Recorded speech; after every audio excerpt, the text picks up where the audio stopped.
What's up, guys? My name's Noah. I make music as Haterade, and you're watching Sounds Good. So today I wanted to share with you guys my favorite tip for beating writer's block, and I'll get right to it. It's timer beats. I'll explain what it is. I'll give you some tips on how to do this properly and have a lot of fun with it. But before we get into that, if you're having trouble finishing music, which I assume if you're struggling with creative block or writer's block, you are, grab my finishing music checklist in the description of this video. And if you want to support the channel, hit like on the video and hit subscribe, and check out soundsgoodrex.com if you want to grab our awesome brand new sample pack, Clouds Volume 1.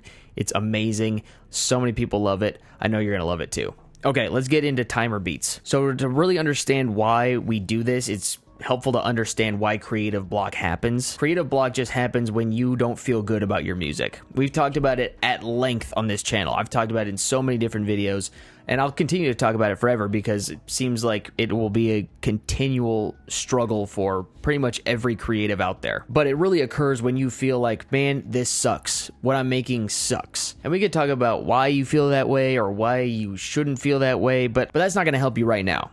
This will help you right now. The reason why this works is because it forces you into a corner where you can't think about, oh, does this sound good? Or does this sound like so-and-so artist? Is this as good as so-and-so? You don't have time for that. You just have to work. You have a set amount of time to work on a set amount of the track, and then you move on. It stops that inner chatter in your head from going like, oh, just stop. You should change this. Try a different preset, whatever. You don't have time for that. And you'll find that this is a lot of fun when you start getting into it because you're challenging yourself, you're setting some limitations, you're sort of playing a game almost, which is what music is supposed to be in the first place. It's supposed to be fun. And also, by the end of it, you should have a pretty cool idea. You won't get a great idea every single time. And I mean, when do you get a great idea every single time? I'm sure there are 10,000 ideas in your ideas folder that are unfinished that you probably aren't too happy about. So what's best practices for doing this? Well, I use my phone. I grab my phone, I'll turn on my timer, and I'll set 20 minutes for each section of the song. So that's 20 minutes for the intro, 20 minutes for the build, and 20 minutes for the drop.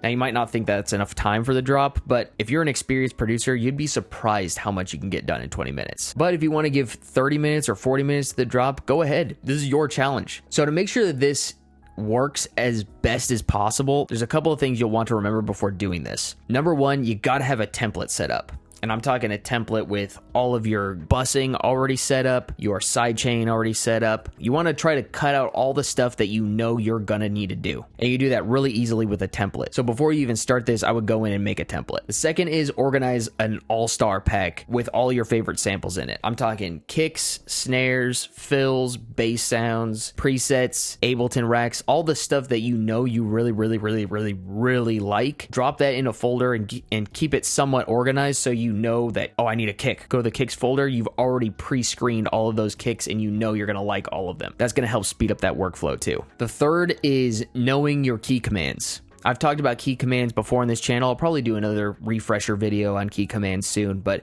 knowing your key commands helps you produce so much faster. And if you're trying to get the max amount done in the shortest amount of time, knowing your key commands is going to help you get there way faster. And the last one is decide on the BPM and key before you hit start on the timer. This sort of gives you a constraint and keeps you from moving, oh, maybe I should write in this key, maybe I should write in that BPM.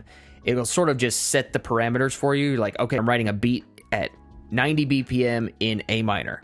Go. Practicing this will help you not only get out of writer's block, but it'll help you become a better producer too when you're working with other people. A lot of times you don't have all the time in the world to work with a collaborator. So if you can work quickly and pass it back and forth with your collaborator in the studio, things go so much smoother and they become a lot more fun. So I hope this tip really helps you guys make more music and make better music. That's the entire point of this channel, and I really want to focus on the info that I share with you guys is stuff that I practice for myself and that I share with my students and other people. It really is one of the best ways to beat writer's block. So I hope this was helpful for you guys. This is something that I do for myself all the time. I love this technique.